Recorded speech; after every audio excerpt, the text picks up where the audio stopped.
Welcome to the first episode of My UP Politics, a candidate spotlight here on My UP News. I'm Andrew Lorinser. Tonight we're focusing on a prominent candidate in the race for U.S. Senate from Michigan, Dr. Abdul El-Sayed, as he prepares for what promises to be a heated race following Senator Gary Peters' decision not to run for office again in 2026. We sat down with Dr. El-Sayed to discuss key issues affecting the Upper Peninsula.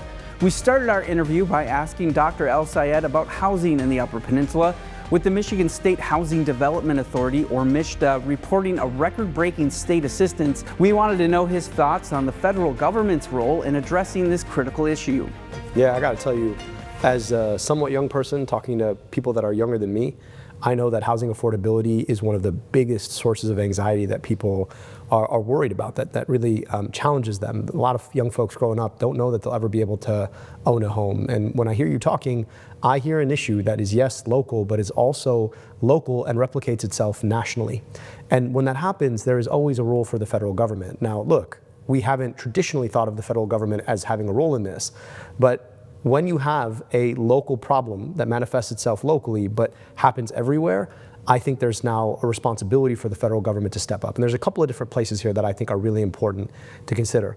The first is that part of the challenge is that you have these new technologies that enable folks from far away to buy access to homes and use them to create passive income. You've got your Airbnbs and Verbos and these short-term rentals that are pulling housing stock out of the local economy in ways that are raising prices for everyone.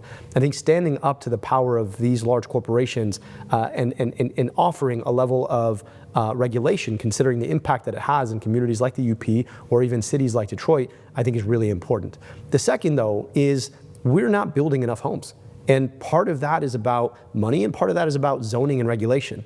And I think being able to empower the federal government to set a level of zoning standards around empowering the kind of building that we want and making investment in affordable housing is critical. Because this is not just an issue I hear about here in the UP, it's an issue I hear about all over the state, and frankly, an issue that people are talking about all over the country, which means that we need federal regulators and federal legislators to act. A big thing that they talked about at the Mackinac Policy Conference was that deregulation would help the federal government be able to have a role in that. You see it differently? Well, I think the question is not really about deregulation, it's about re-regulation, right? And of course, you know, when you talk to certain people, they've got a hammer and every problem's a nail. But it's not about too much regulation, it's about the wrong regulations in the wrong places. And I think it's part and parcel of the federal government to step in and say, we're going to incentivize a change in the way that we regulate, right? So certain kinds of zoning that empower building the kinds of affordable housing that people need and deserve, that we're going to invest in that. But we're also going to align a lot of the ways that, you know, the federalism, whether it's the state, the county, or the local municipality, that they can work together. And I happen to know a lot about this because I worked in both city and county government. And I understand the ways that sometimes there's misalignment that just makes people jump through unnecessary hoops. So what I'm saying is some of these hoops are necessary, but some of them could be jumped at the same time, right? So you do want folks to make sure that this is a safe building, for example, and people aren't building the kinds of buildings that are ultimately going to end up being a fire hazard or collapse, right, in the setting of you know, some wind. But you also want to make sure that you are limiting the number of checkpoints that are needed so that you are as efficient as possible. So, you know, folks will tell you that we just need to deregulate everything. I think sometimes they don't think enough about the long-term consequences of doing that. But folks that will tell you that everything's just fine are not paying attention to the issue. To me, it's let's identify the nature of the problem and let's adjust accordingly to make sure that we're able to get the outcome that we want while not inadvertently opening up to other outcomes that we don't need. And having been somebody who's actually had to make government work for people, I haven't been one of these DC career politicians who sees a problem from afar and thinks they know the answer. I've actually had to work in local government. I understand sometimes how federal regulation gets in the way, but also some of the places that federal support and re-regulation could be really valuable. Next, we turned our attention to Line 5, a topic that is hotly debated in the region. As the pipeline moves forward amidst opposing views, we asked Dr. El-Sayed where he stands on its future and what implications it has for UP residents. And ostensibly, these are really kitchen table issues. This is real people who are worried about their mortgage rates, about getting approved for a loan for a home. Another thing that is very important to their daily budgets is the cost of energy.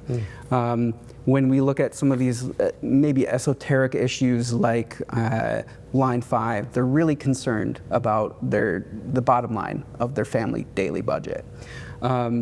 Line 5, you can see this as an issue. A lot of people say it's a pipeline from Canada to Canada that brings propane to and from there with no real objective benefit to the Upper Peninsula. Other people say that Line 5 brings in jobs that, because it's deteriorating, that is more the reason that they need to build the tunnel. The UP Construction Council, Invest UP have come out in the past week in support of Line 5. Dana Nessel fighting it in court, who might be one of your competitors. What is your position on Line 5, and how do you combat not just your position on it, but how do you combat the narrative that Enbridge has done a lot of effort to build goodwill in the Upper Peninsula with residents, with business coalitions? What would you want people in the Upper Peninsula really to know about Line 5? I think big picture, driving up here, it's clear to me that you all get to take for granted the incredible access to the Great Lakes that you all have. It's truly incredible, and it is the source of some of the most important fresh water in the world, and also some of the most important jobs that are on offer here in the Upper Peninsula. If something were to happen to the Great Lakes, that would be a catastrophe for the Upper Peninsula, for the state of Michigan, for the United States of America, and for the world. And so protecting that is absolutely critical. I am all for creating great jobs. And to be honest, if you're going to build a tunnel around Line 5, I think it's better than not having one. At the same time, I think it's pretty clear that we probably shouldn't run a line that drives propane and crude oil through the most sensitive part of one of the most important bodies of water in the world, and think that that's a smart thing to do. I want to separate that from the energy crisis. Now, we face increasing energy rates across the state of Michigan, but nowhere is it as bad as it is in the UP, second only to Hawaii, which is an island chain way out in the Pacific. And it's crazy to me that you all got to pay $200, $300 to provide energy for a 1,500, 2,000 square foot home every single month. And I think if we're serious about addressing that, we've got to lean in to technology. And all of the best investment in technology has given us reducing costs in renewable energies. I know people hear that word and say, oh no, here we go again. But I do think that we need to be thinking about small-scale nuclear, right? The kinds of options that don't require the wind to blow or the sun to shine, which unfortunately in all of Michigan doesn't shine as much as we'd like, and certainly up here in the UP. But we've got to be leaning forward. So in the short term, being able to build a tunnel around Line 5 seems like an approach to making it safer than it otherwise is. Over the long term, I don't think we want oil flowing through the Great Lakes, and over the long term, I do think it needs to be shut down. But that means that we will have invested in high quality renewable energy that brings down the prices on everyday folks. These things are not mutually exclusive. We've just got to be thoughtful about how we can walk and chew gum at the same time. We also discussed public health, particularly regarding vaccination rates and the ongoing measles outbreaks in the region. With Dr. El-Sayed's background in public health, we were eager to hear his approach to rebuilding trust in medical expertise. How do you ascertain the distrust in public health? Yeah, first it makes me really sad. We take for granted that we were vaccinated when we were kids and we didn't get diseases that are now resurging, that your kids and mine might be exposed to, right? You just had a baby, your baby's not gonna be able to get a vaccine until 6 months at the earliest. And until then, you're gonna have to really make sure that they're not exposed. We live in a community together, and the choices that we make affect each other, or one another. But I also understand why there's so much distrust, and that's a function of the healthcare system we just talked about. One where you know that they're trying to make a buck off you. And so in the midst of COVID, we were watching as people who couldn't afford their insulin, a medication that they know they need for a disease they know they had, were now being offered a new vaccine that didn't exist a year ago for a disease they didn't yet have, right? And that's kind of weird. When you're like, wait, where were you with my insulin when I was rationing my insulin, and now you're here with this new medication? And of course, that's going to kind of shake your trust in the system, right? So I understand where people are coming from when they think through the incentives in the healthcare system, which is part of why I want to fix this stupid healthcare system, right? I don't want people to go without their insulin, and I want people to trust that their healthcare is going to be there for them when and if they need it. But I think there's a confusion. There are people out there who have made a business out of selling people the lie that vaccines are what make these pharmaceutical companies money. In fact, from my standpoint, the issue with the pharmaceutical companies, and everybody who knows me knows I am one of the #1 critics of the pharmaceutical industry. The issue is not that they make medications to sell us for profit. The issue is that they don't make medications for the things we actually need. There hasn't been much innovation in the vaccine space before the mRNA technology that drove the COVID vaccines. That means that we've gone without vaccines for diseases that should be vaccine preventable. My issue is that they raise the prices so people don't get the medications that they make, not that they make medications that people don't need, right?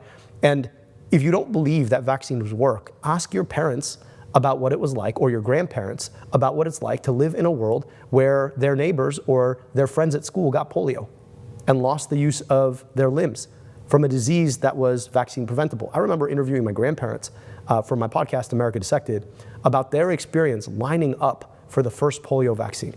And their parents lined them up for hours and hours to get them access to the vaccine. You know why? Because they knew what polio could do because they saw it. And I think in some respects, vaccines have been an unfortunate victim of their own success. We don't see the side effects of measles or mumps or rubella or smallpox or polio because we don't have to deal with them because vaccines have been so effective in stamping them out. But I hate to say it, we're about to mess around and find out. And I worry about what that'll mean for a lot of innocent victims of the mis and disinformers who always, by the way, have something to sell you on the back end. That's the thing, right? Everybody's looking for a conspiracy. Well, you ever realize that they've always got a website where they're selling you something when they tell you that vaccines can't be trusted? So that to me is a conspiracy. If somebody's trying to sell you the alternative to a vaccine, at that point run away and go get your kid vaccinated. With Medicare for All being a pivotal issue, we asked Dr. El-Sayed how he intends to persuade rural voters about the importance of healthcare reform, especially considering recent polling trends in the area. He had previously advocated for Medicare for All during his gubernatorial run in 2018.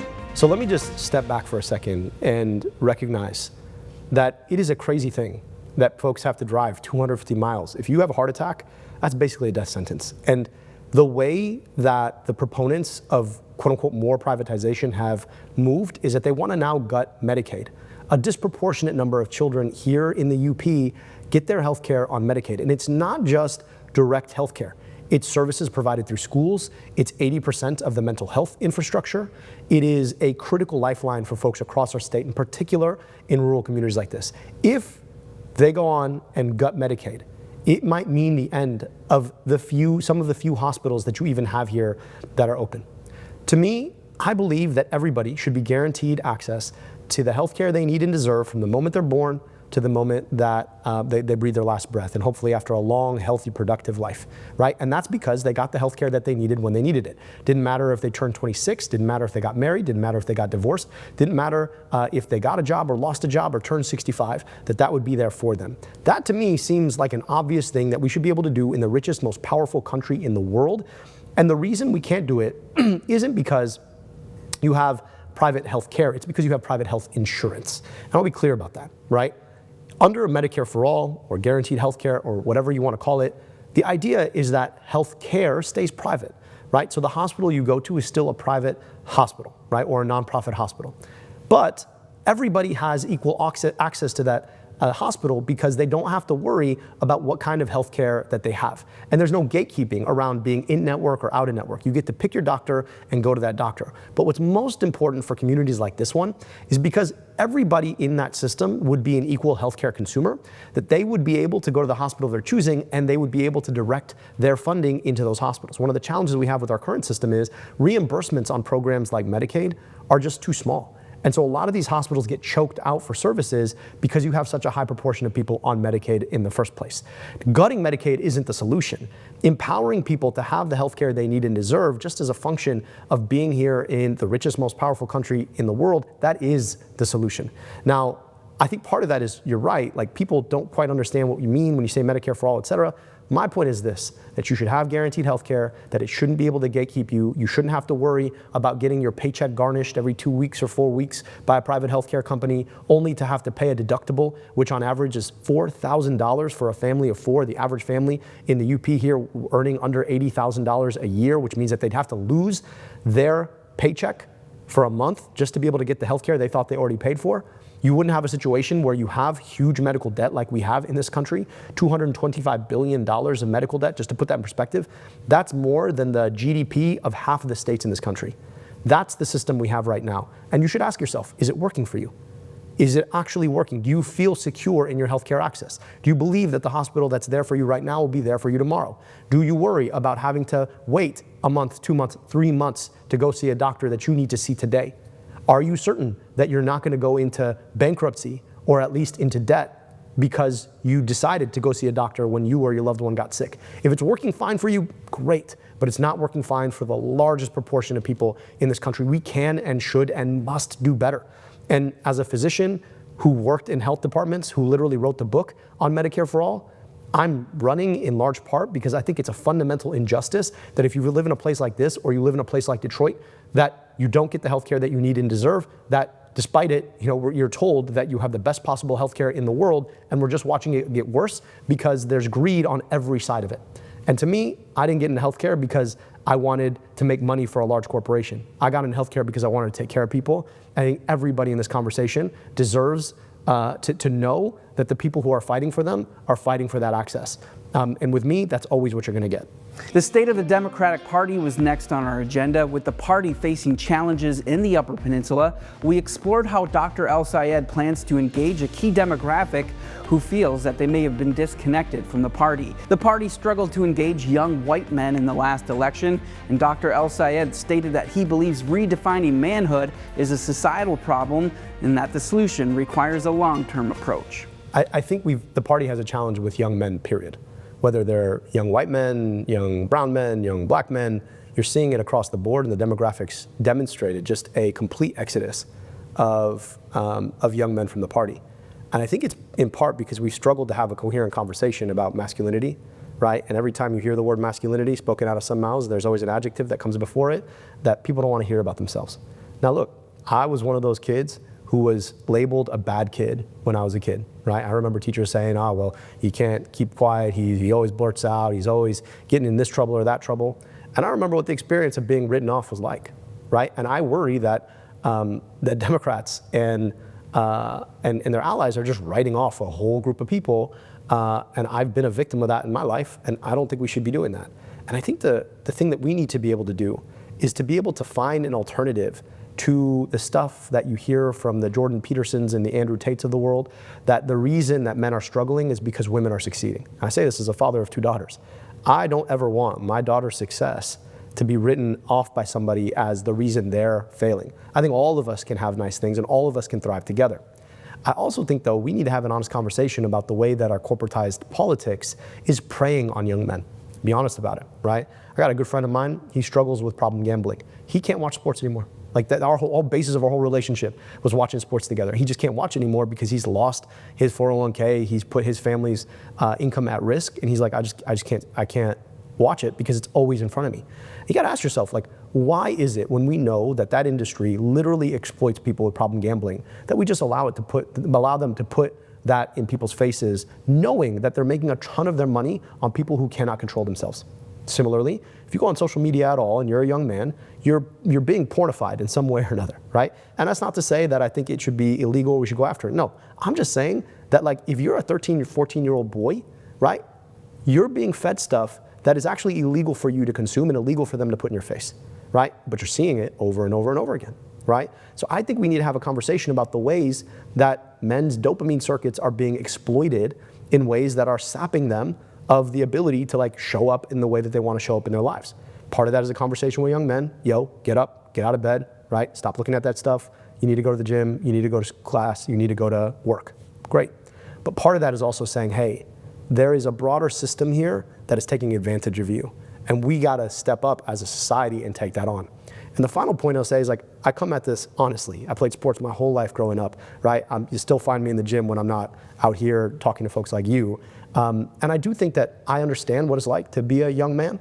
And I understand the ways that, sometimes when the conversation is going a certain way, you're going to turn to the people who at least feel like they accept you. But let's be clear, right? A lot of these folks peddling this version of masculinity, they're not talking to you, right? They're trying to talk for you. They're trying to talk about you, and they're trying to weaponize you politically.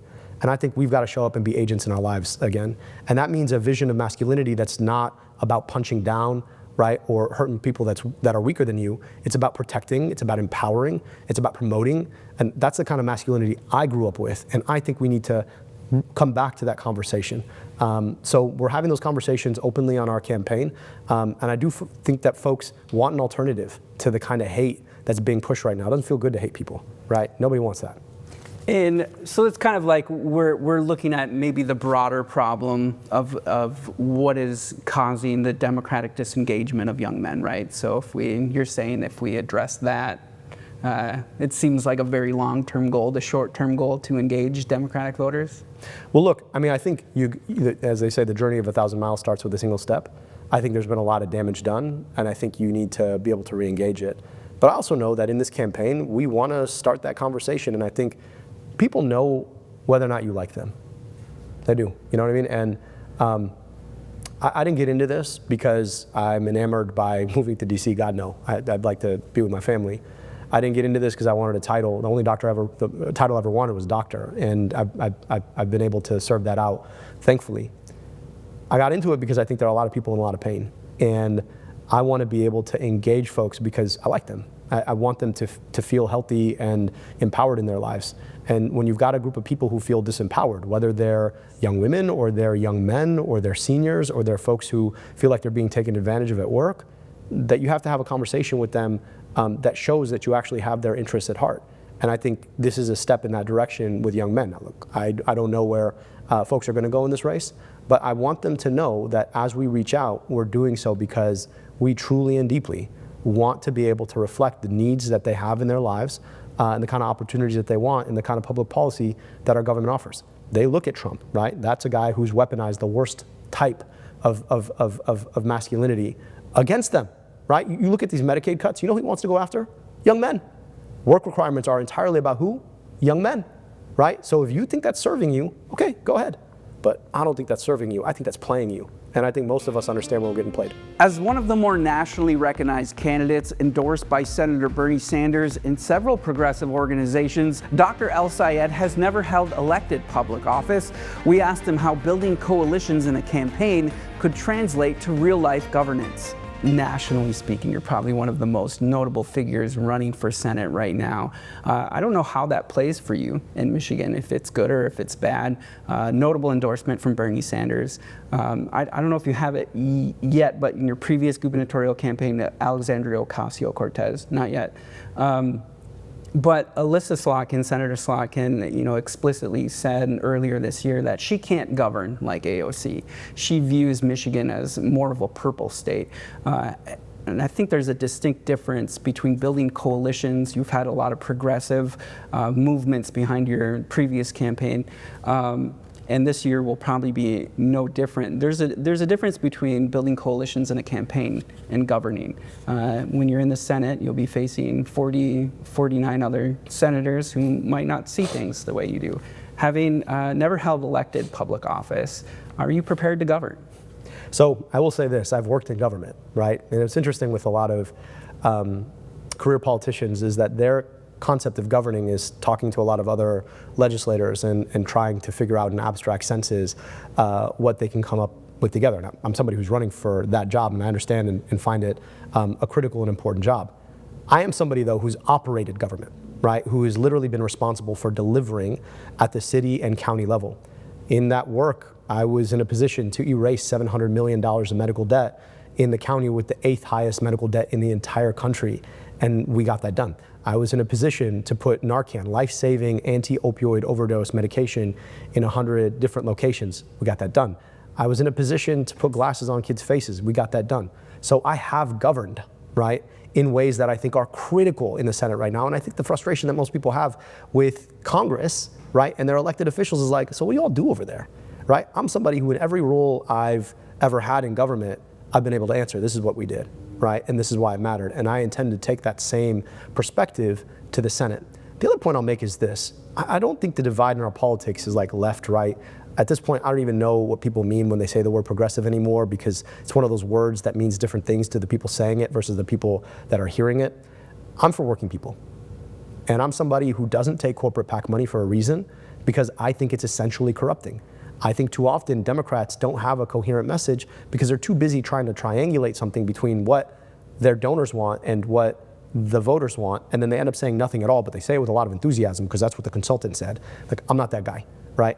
I've been around, I ran 6 years ago. People probably remember that I'm saying the exact same things again because that's what I believe. And so what you're gonna get with me is somebody who wants to deliver for working people, who has decided that I don't want corporations' money because I think they've been on the wrong side of corrupting our politics and rigging our economy against the very people that they both underpay and then overcharge for their goods and services. And I want to be in a position where I'm constantly, always thinking about folks in communities like this one, about folks in places like Oscoda and Flint and Detroit, about folks in the Thumb, about all of the folks in my state who need and deserve so much more. I'm running because it just shouldn't be this hard to get by. And I think good government can deliver on making it a lot easier, and that's what I hope to be able to do. And finally, we examined his campaign focus and the issues he believes resonates most with voters across the Upper Peninsula. We inquired about specific issues that he's been hearing from voters in the region. What are the 3 top issues maybe that you're hearing from UPers specifically? There's 300,000 of us. We're not necessarily going to make or break a campaign, but we're, a very important demographic. That's why we're here. And what are you hearing from voters? I think the big issues that keep coming up are a lot of the ones that you named. Number 1, housing. Number 2, energy costs. And number 3, that we didn't quite talk about but touched on, is what feels like the fleeing of young people from a lot of these communities. I think it's a really painful one, right? I think, it's hard not to think about politics and not really think about culture. And if you're somebody whose parents and parents' grew up here, but your kids are leaving, that's a pretty painful thing. And I think it's reflective of a broader frustration that people have with this idea of the American dream, right? This idea that you can provide the basic things for your family and that they can go on and live a life that's a little bit better than yours. And what a lot of young people are saying is like, I actually don't think I can do that here. And that's a problem, right? And so much of what we need to be able to do is to stabilize a life here. And that means making sure that young people believe that they can have a great job, a career that they can grow into, that they believe that they can actually aspire to like buy and own a home, that they can send their kids to great schools, that they can live in space and in communities with their parents and their grandparents so that their kids have access to that. And if folks are making that choice against that, then we got to start asking, all right, like what are we getting wrong and how we start getting that right? And I think public policy can be a really important tool to be able to do it. I think the reason it's not is because too often, too many politicians who have spent their careers in places like DC or Lansing are a lot more interested in getting that corporate PAC check and then delivering on public policy that benefits the donor rather than coming to communities like this one, listening to the challenges that they talk about and delivering public policy that can work. Again, like the thing about it is, a lot of folks will look at my name and be like, that's a very unlikely candidate for office. I am unlikely, right? But a lot of the reason I'm running is because I understand that it just shouldn't be this hard, and that's what we're trying to fix. Well, Dr. El-Sayed, thank you so much for joining us today. I really appreciate your time. I hope that your experience in the UP is not short. I hope you're back, We'll be and back. We're looking forward to see how that Senate race plans out. Well, I really appreciate the opportunity to share time with you, and grateful for folks welcoming me so hospitably here. It's always a great trip in the UP. Thank you so much. We're also working on inviting all of Dr. El-Sayed's competitors to the table to discuss the issues facing Upper Peninsula voters. As of mid-June in the Democratic Party, he faces Mallory McMorrow, Joe Tate, and Haley Stevens. On the GOP side, Mike Rogers, who narrowly lost to Senator Alyssa Slotkin, currently dominates the ticket, facing Frederick Hurtubise. Stay tuned to My UP News Politics for future interviews with all U.S. congressional, Senate, and gubernatorial candidates in our Candidate Spotlight series, where we'll dive deeper into how each candidate's platform affects UP voters. For My UP News, I'm Andrew Lorinser.